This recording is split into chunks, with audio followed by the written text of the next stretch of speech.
Good morning all of you. Today we are going to solve some word problems of exercise 4.3. So our first word problem is Priya has to solve 42 sums for homework. She solves some of them. Now 18 sums are left. Estimate the number of sums solved by Priya. प्रिया को homework में 42 sums solve करने हैं. उसमें से उसने कुछ sums solve कर लिए हैं. अब 18 सम्स सॉल्व करने को बचे हैं. ये बताना है कि प्रिया ने लगभग कितने सम्स सॉल्व किए हैं, उनका एस्टिमेट निकालना है.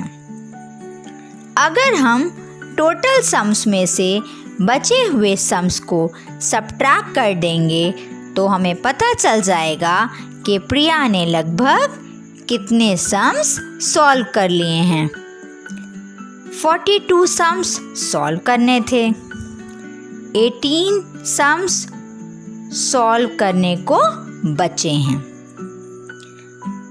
इस वर्ड प्रॉब्लम को सॉल्व करने के लिए पहले हम टोटल सम्स और लेफ्ट सम्स के नंबर्स को राउंड ऑफ करेंगे.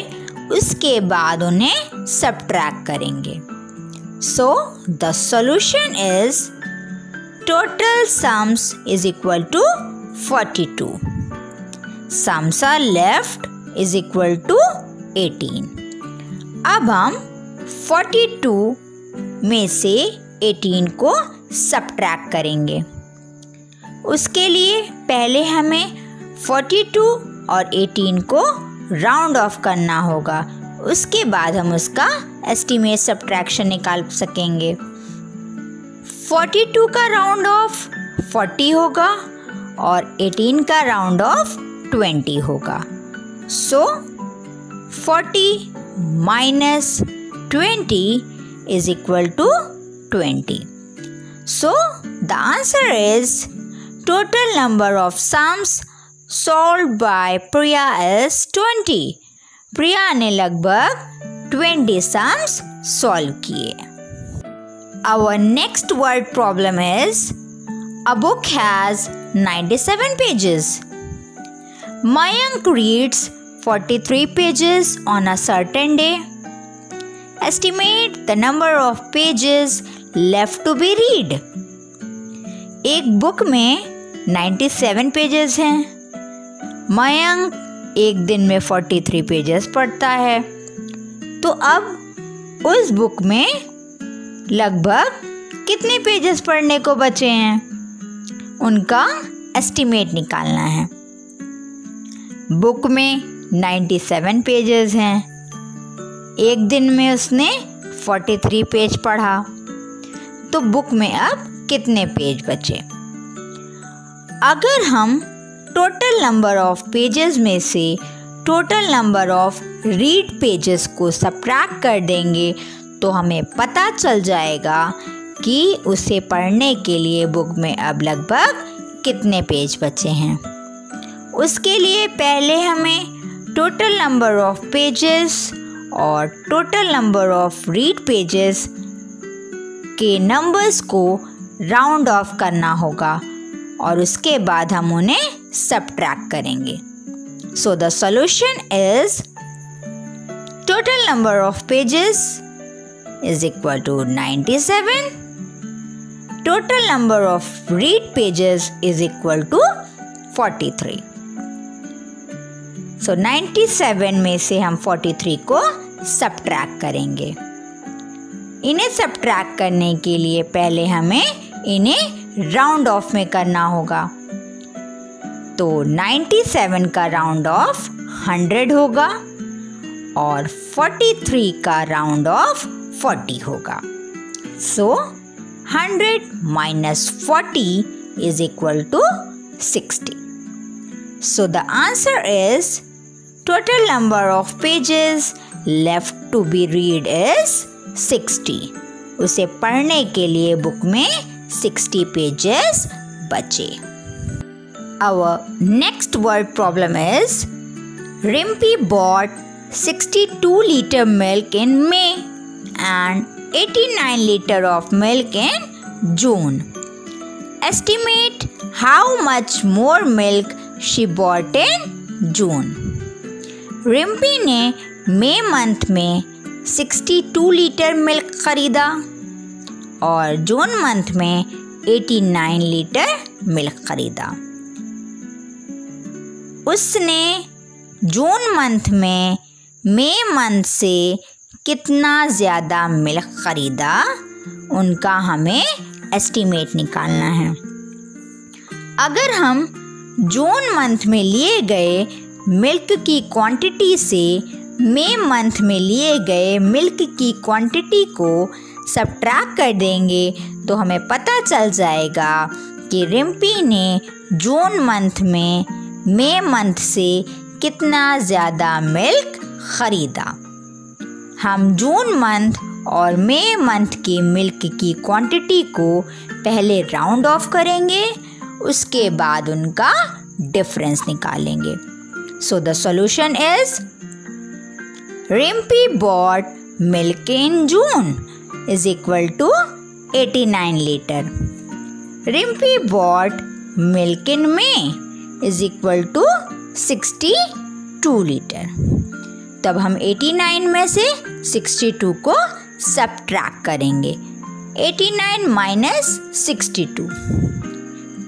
इनको सबट्रैक्ट करने के लिए पहले हमें इन्हें राउंड ऑफ करना होगा। तो 89 का राउंड ऑफ 90 होगा और 62 का राउंड ऑफ 60 होगा। सो 90 minus 60 is equal to 30. So the answer is Rimpy bought 30 liter more milk in June.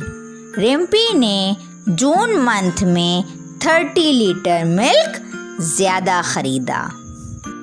Our next word problem is Rahul got ₹81 as his weekly pocket money. He spent ₹57 to buy snacks. Find the approximate amount of money left with him.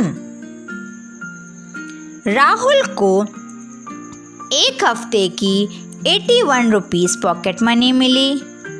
उसने 57 rupees snacks खरीदने में खर्च कर दिए। उसके पास approx कितने रुपए बचे, हमें ये फाइंड करना है। राहुल को 81 रुपीस मिले। उसने 57 रुपीस स्नैक्स खरीदने में खर्च कर दिए। अगर हम टोटल मनी से खर्च किए हुए मनी को सबट्रैक्ट कर देंगे तो हमें पता चल जाएगा कि राहुल के पास कितना मनी बचा। उसके लिए हमें टोटल मनी और स्पेंड मनी के फिगर्स को राउंड ऑफ करना होगा। उसके बाद हमें उन्हें सबट्रैक्ट करना होगा। So the solution is Rahul has money is equal to ₹81. Rahul spent money is equal to ₹57. अब हम 81 में से 57 को सबट्रैक्ट कर देंगे। इन्हें सबट्रैक्ट करने के लिए पहले हमें इन्हें राउंड ऑफ करना होगा। 81 का राउंड ऑफ 80 होगा और 57 का राउंड ऑफ 60 होगा। सो 80 minus 60 is equal to 20. So the answer is the amount of money left with him is ₹20. उसके पास 20 rupees बचे। Our next word problem is your homework. मैं इस वर्ड प्रॉब्लम को आपको एक्सप्लेन कर दूंगी और इसे आप अपनी रफ कॉपी में सॉल्व करेंगे। An ice cream shop sold 67 ice creams on Saturday and 83 ice creams on Sunday. Estimate the difference between the numbers of ice creams sold on Saturday and Sunday. एक ice cream shop ने Saturday को 67 और Sunday को 83 ice creams बेची। Saturday और Sunday को जितनी ice creams बिकी हैं हमें उनका एस्टिमेट डिफरेंस निकालना है। उसके लिए पहले हमें सैटरडे और संडे को जितनी आइसक्रीम्स बिकी हैं उनको राउंड ऑफ करना होगा, उसके बाद हमें उन्हें सबट्रैक्ट करना होगा। Okay students, thank you.